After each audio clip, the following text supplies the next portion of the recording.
Compañeros, un cordial saludo, profesor José Luis. Esta es mi propuesta para la socialización del concepto educabilidad. Estas son unas consideraciones previas. Creo que vale la pena hacer algún tipo de interrogante sobre el concepto, en la medida en que se podría pensar que el concepto ha podido tener algún tipo de transformación desde el siglo XVIII, cuando fue formalmente considerado por Herbart, hasta nuestros días. Algún tipo de consideración también al respecto de la biología como una disciplina fundante, al igual que la cultura. Otros interrogantes desde la pedagogía, la filosofía y la tecnología. Es porque nadie puede negar que hoy en día el concepto de educación, el concepto de pedagogía y el concepto de educabilidad podrían estar atravesados por la tecnología. Es decir, a través de la tecnología, el fenómeno educativo ya no tiene la misma consistencia, ya no tiene las mismas características que solía tener en el momento en que Herbart enfatizó sobre el concepto de educabilidad. Sin embargo, habrían algunos elementos comunes y entonces eso es materia de la filosofía. También habría que preguntarse en qué sentido el texto obedece, digamos, a una crítica, a un análisis crítico por parte de la filosofía en lo que tiene que ver con el concepto de educabilidad, o por el contrario, el concepto ya está inmerso en una teoría educativa que es asimilada por la filosofía de la educación. Bien, el texto propone la educabilidad como un concepto y implica que el sujeto necesariamente debe estar en libertad, y estar en libertad para que pueda ser susceptible de transformarse. Pero de esa misma manera tiene una necesidad, y es que ese sujeto debería tener dos características. La primera es que sea capaz de influenciar, ¿cierto?, a otro sujeto, y que sea también capaz, es decir, que tenga la capacidad de ser influenciado.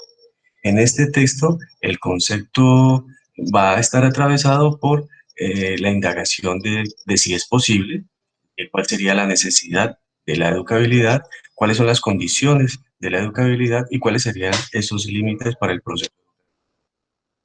Este concepto fundante de Herbart desde el siglo XVIII, el concepto fundamental de la pedagogía es la educabilidad del alumno. El concepto de educabilidad, es decir, la ductilidad, la plasticidad, es de más vasta extensión, se extiende casi hasta los elementos de la materia. En la educabilidad volitiva se encuentran rastros en las zonas de los animales más nobles, pero la educabilidad de la voluntad para la moralidad solo la reconocemos en los. De allí se desprenden, digamos, tres aspectos fundamentales. La primera es que es claro que es necesaria una plasticidad. La segunda es que evidentemente hay una evolución animal. Y la tercera es que ya de entrada se instala el concepto en la dimensión humana, de la relación exclusiva al hombre, la categoría humana.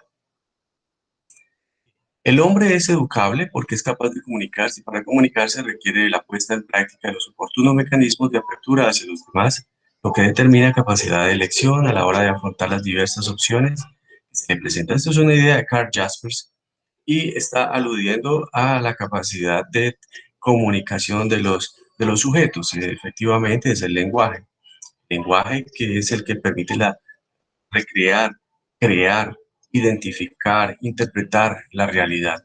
Pareciera como si esa fuera una característica esencial para poder ser educado, para poder ser educable, de la capacidad de utilizar un lenguaje formal.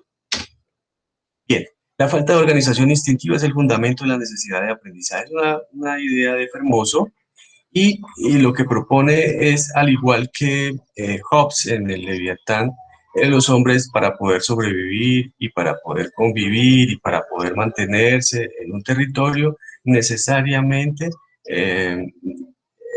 tendrán que aceptar un concepto de ley, una norma, algo que lo regule. En este sentido, digamos, la educabilidad es sustentada por la falta de organización instintiva, ¿cierto? Tal como lo plantea Fermoso. El ser humano está en un proceso complejo, psicobiológico, en donde aparecen los aprendizajes, en donde aparece la estimulación de los sentidos, a través de las cuales se asimila a los otros, se asimila a sí mismo, asimila el entorno, y es esto a lo que llamamos un proceso educativo. pero también están inmersas, digamos, sus vivencias que pueden ser de tipo individual, social o comunitario. Ahora, hablando un poco acerca de los límites de la educabilidad, la limitación mayor de la educabilidad es la corporeidad. Ese se refiere al cuerpo, porque ella circunscribe y fija contornos al espíritu, que de suyo dice horizonte, proyección, apertura, anhelo, ambición y creatividad. El espíritu no es todo el hombre, y la totalidad humana está impregnada de todo lo bueno y perfecto y de todo lo imperfecto y defectuoso. La corporeidad, que en el hombre es materia, frena los impulsos hacia lo infinito, sentidos por el espíritu. Si la espiritualidad es la base de la educabilidad, la corporeidad es la base de su limitación. Ahí ya hay una primera idea acerca de las limitaciones de la educabilidad. Estas limitantes han sido agrupadas, digamos, desde tres aspectos: la herencia, el ambiente y digamos, la combinación de las dos anteriores. En el primer sentido, o el primer enfoque de la herencia, hay una consideración desde el pesimismo pedagógico. En el segundo, el ambiente, desde el optimismo pedagógico, que es desde la sociología y las ideas de Durkheim. Y el tercer enfoque sería desde la herencia y el ambiente, que es una combinación de las dos anteriores, a lo cual se le ha denominado, pues, por parte de Cavalli en su literatura del 70, optimismo moderado. El pesimismo pedagógico, ¿en qué consistiría? Pues afirma que en la constitución congénita del individuo se halla ya inscrita toda su evolución personal, de tal modo que cabe hablar de delincuentes natos o de individuos normales y héroes también natos. Justamente esa tesis del origen natural o predisposición biológica de la delincuencia, cuando nadie ignora las causas sociales que suelen motivarla.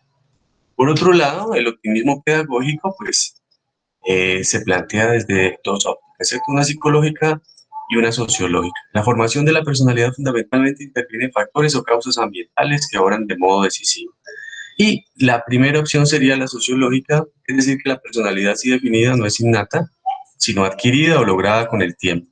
Edificada sobre los recursos que la naturaleza ha dado al individuo, la personalidad humana es un producto del condicionamiento social. Ahí está, digamos, plasmado, pues, la idea durkheimiana.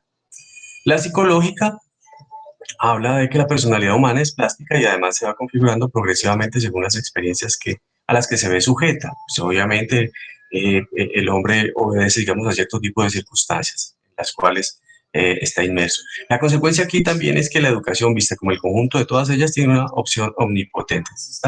Está presente en todos los lugares.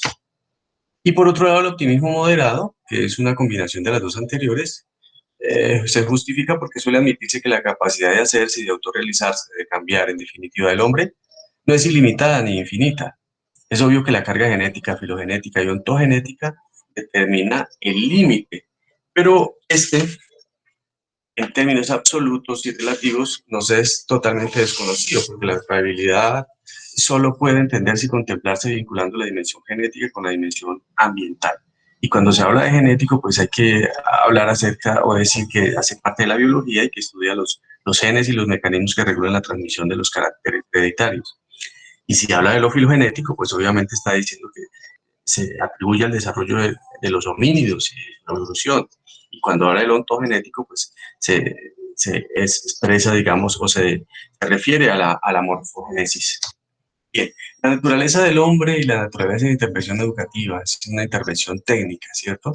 La naturaleza del hombre, pensando pues en las limitaciones generales de la educabilidad, desde el determinismo, la libertad, la oposición entre la naturaleza y cultura. Digamos, se admite fatalismo y libertad trascendental, se excluye por sí mismo de la naturaleza. El niño no puede meramente ser educado para sí, sino que también para el trabajo cultural, la profesión y la comunidad nacional. Es decir, que ahí había una cierta intencionalidad social. Por otro lado, hablando de las limitantes, hay unos límites de la técnica, es decir, necesita algo sobre lo que actúa y que previamente haya sido dado, ¿cierto? Tiene limitaciones cuantitativas. El Dasein, ¿cierto? Una idea muy filosófica, está indefectiblemente unido a las limitaciones de la vida como realidad biológica.